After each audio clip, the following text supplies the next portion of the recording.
here I am recording stuff. I'm going to be saying things like now stop and play that. I mean at home in your practice later, not at this particular moment in time space.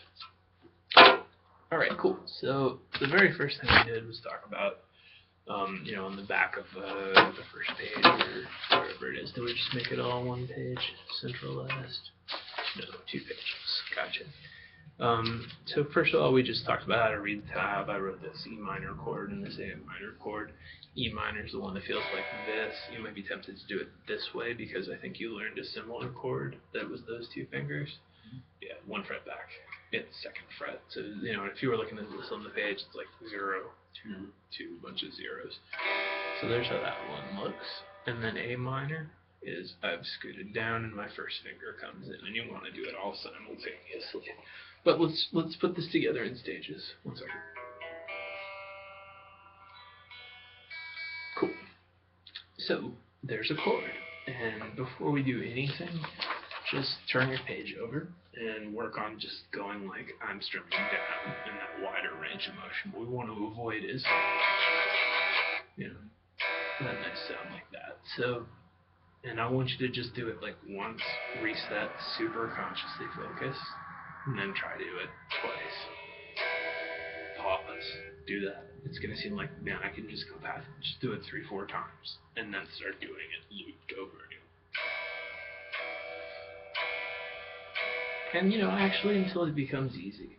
If you find yourself needing to, you can just go 4 good attempts, pause, 4 good attempts, pause, until that becomes easy, and then start looping it. But those details will be as important as we progress here. Second rhythm, down, up, just adding up. Exact same thing.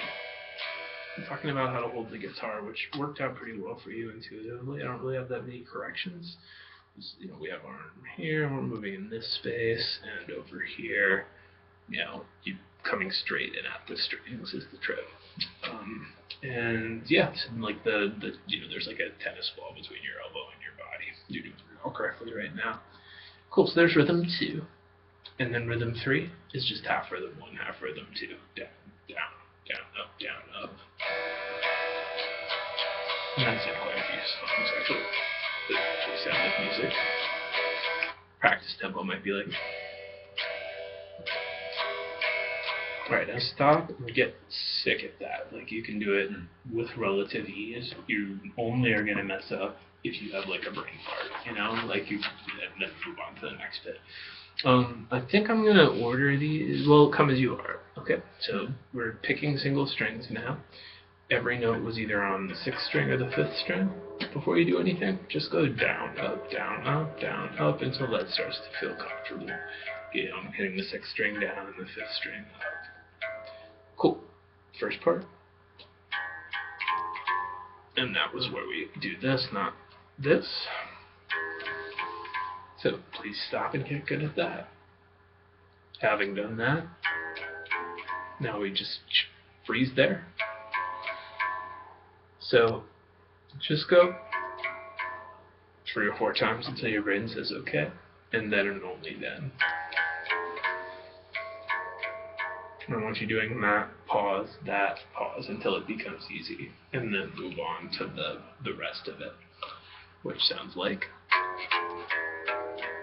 there's the second half. And I want you to work on that independently, and then put the whole thing together, having worked on all the sections. So pause, work on the second half, and now and only now.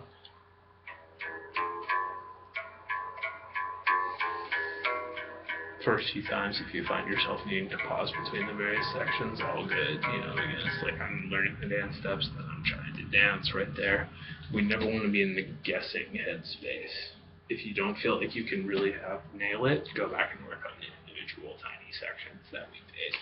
But, it's like we won't have to reinforce those concepts over and over. So about 5 minutes in, we get to good rhythms. We've got 3 chord shapes. We've got this G that you kind of remembered from back in the day. It's all 4 fingers. And then just stereo instructions left hand wise. Next thing happens is your middle finger moves down. which means that your first finger is going to be kind of doing nothing. And then the third chord is this G chord, where it's going to go, your first finger gets involved again, and your middle finger gets nothing. Things are going to come to mind like, couldn't I just keep my middle finger there, because I'm going to come back to. That would be the case if this song was the entirety of written music, but there you go, it's pretty much just like that one, this one, rather than like anything where you're like, what if I just kept this finger here the whole time? I'm just troubleshooting human brain stuff. Hey, there's section 1, going down, down, up, and then up, down, up. It's going to feel counterintuitive to pick up twice in a row, but that's what we're doing. And I'd like you to go section 1, section 2, until you feel like that's getting kind of easy, not mechanical, and then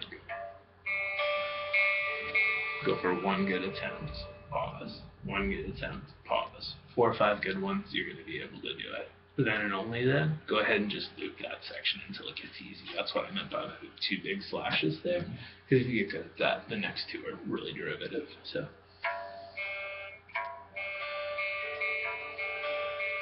Here's our suggested practice tempo though.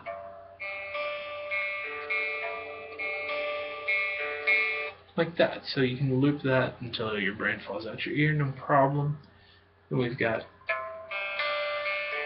all that changed was bass note. And then same situation. So it's like this is the lowest note we hit. Then this one, if I was playing bass. Yeah.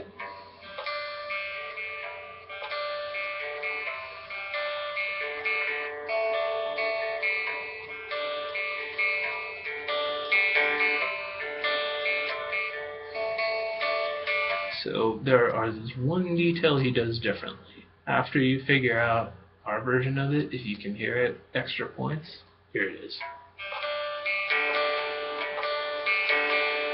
Once again, that was